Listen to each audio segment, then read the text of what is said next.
Track and field has been a sport losing eyes annually for decades. I would know since I do shot put for my own high school. And it's a dying sport in fans' eyes with the loss of stars recently like Usain Bolt.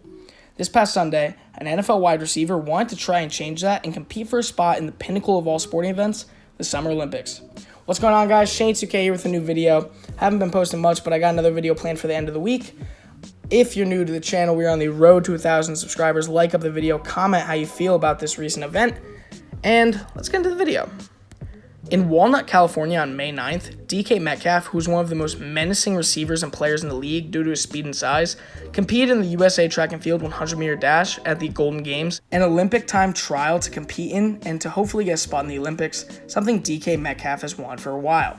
Now, all receivers in the league are expected to be fast, but not this fast.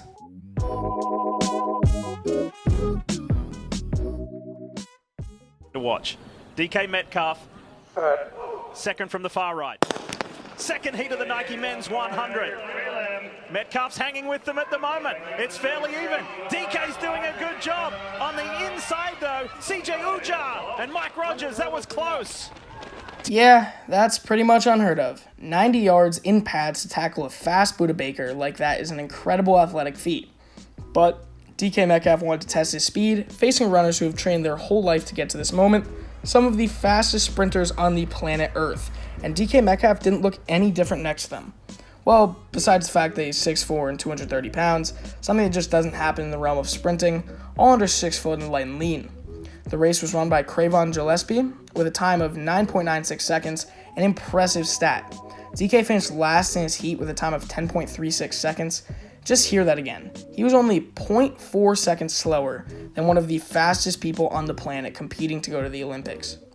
Coming last in your heat also doesn't really mean much. Metcalf finished 15th overall out of 17 total athletes, beating 2 sprinters. He was faster than 2 world-class sprinters while being almost a foot taller and 60 pounds heavier than everyone else.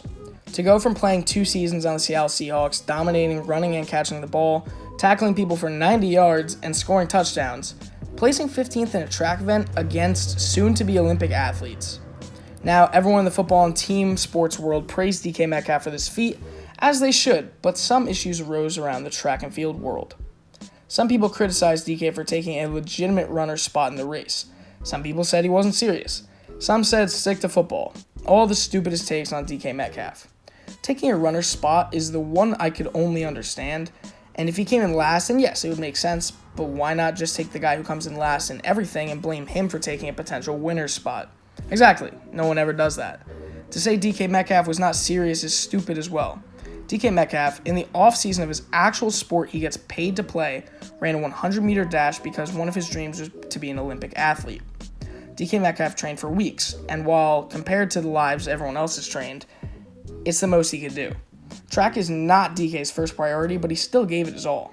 Saying to stick to football is probably my least favorite one. Metcalf got coverage and eyes on the sport that hasn't been there for years. It was on ESPN, SportsCenter. Anywhere where there's sports, you saw DK run at 10.36. Even the commentators were yelling about DK the entire race, hardly mentioning anyone else. It felt like he brought a personal commentator to the race. Now, DK is a fan favorite in the NFL, but imagine if other players like John Ross, Tyreek Hill, Henry Ruggs, Marquise Goodwin, and others tried out track and did well. The eyes brought in would be impressive. Even beyond that, imagine if someone like Adebayo Akinfenwa or Aaron Donald did field events. While I don't expect anyone to beat Ryan Krauser in shot put, I feel like a lot of people will tune in just to see Aaron Donald throw it. Or even a player who jumps high doing high jump. The eyes on the event would skyrocket in comparison to recent views. When Nate Ebner, a player for the New England Patriots, played rugby in the 2016 Olympic Games, the numbers and viewers went up because the NFL athlete came in and tried a different sport. It's a spectacle, and it's going through what's happening with boxing. People trying and seeing how it goes, bringing new and more eyes to the sport. I think Metcalf's run was great for the sport of running and will have implications for time to come. That's all, guys. If you did enjoy the video on Metcalf's run, please leave a subscription, like up the video, and comment how you feel it affects the track and field world with Metcalf running a 10.36 in an Olympic time trial. That's all, guys. Everybody have a great rest of your Tuesday. Peace out.